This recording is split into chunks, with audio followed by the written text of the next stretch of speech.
I think it was far the largest audience I've ever performed. The experience is indescribable. It's just, I think, something phenomenal. We didn't only introduce the classical music into a completely different environment, into a completely different sport environment, but the effect was incredible because we also pulled all those people into the classical concert hall. It was a fascinating experience playing Chopin's Etude in a stadium with 60,000 people and I guess hundreds of millions on the TV. If it was the biggest audience I've ever played to, probably yes. And I don't really see the future, so I don't see if anything similar comes up in the near future, but you never know. I think understanding different audiences is very important because the way I do it myself is I play improvisations on my concerts, and these improvisations are very unique on the way that is a perfect way for me to connect the audience. It's a perfect way for me to introduce myself and to introduce my honest self to the audience. So the way I do is I improvise on concerts and I connect the audience in this way. And I always pick a theme which is somehow connected to their culture. I remember in Thailand I played one of the King's songs. In Indonesia I improvised on one of the most known melody from Indonesia Pusaka. If I play in Carnegie Hall, one of my encores in New York City was Old Man River, who's of course a well-known song in America. And in Hungary, sometimes I pick up Hungarian folk songs.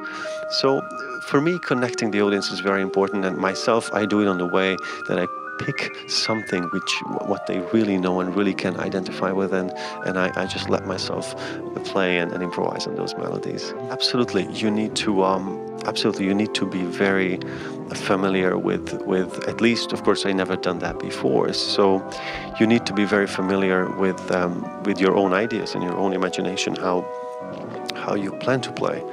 And of course, it's a completely different environment. So you play differently, you adjust yourself into the environment, which is probably the key elements of preparation as well. I'd like to say two things about it because the collaboration was a fantastic experience for me. So we didn't only connect classical music to sport environment. The music itself was full of diversities, and of course we started with the music from a folk kind of music. It was folk music at the beginning. Then Chopin came with the Chopin Etude. I played it myself. Karmatronic joined me, and we did some kind of dance-ish, exciting mixture. And then at the end, it was a symphonic composition. So literally, it was four completely different kind of music merged into one opening ceremony, which I think it was a historical event.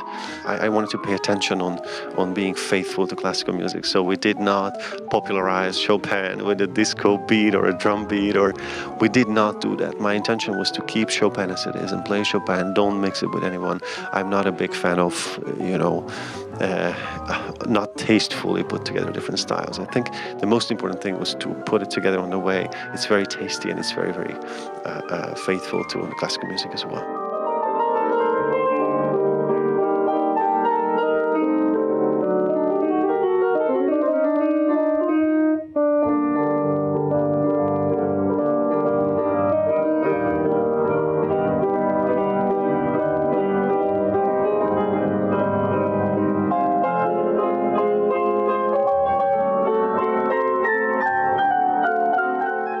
10 years ago, I was making a concert tour in Southeast Asia, and I gave master classes and concerts, and I met incredible talents and incredible students on these classes in challenging conditions.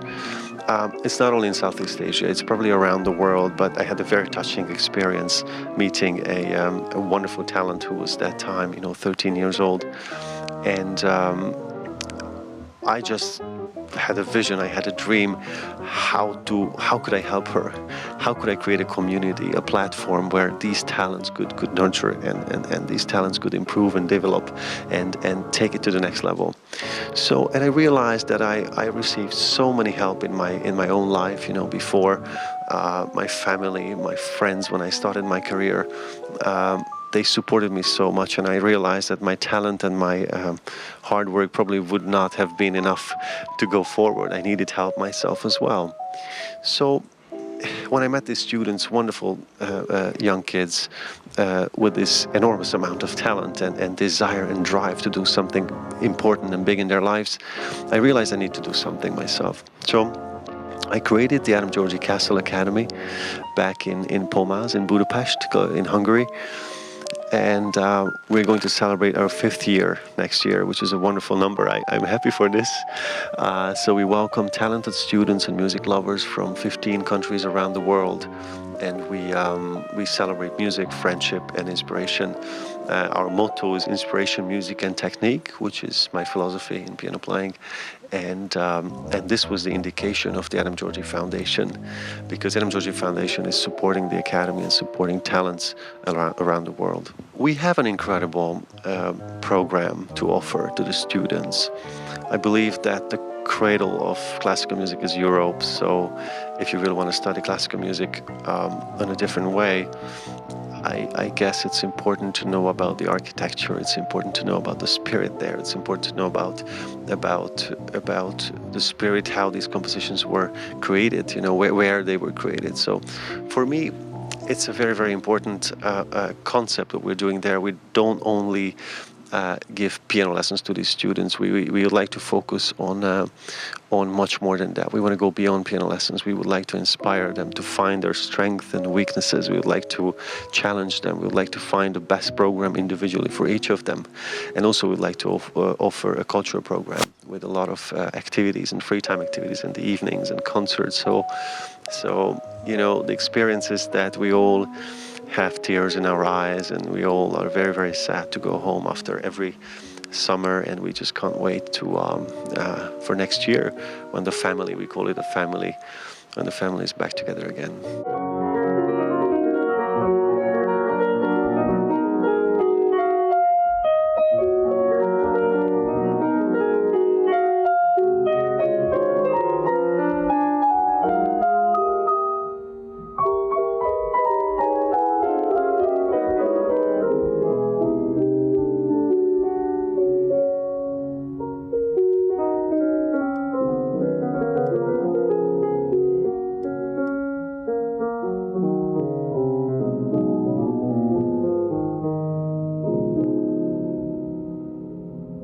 For us, it's very important. Number one priority is the talent.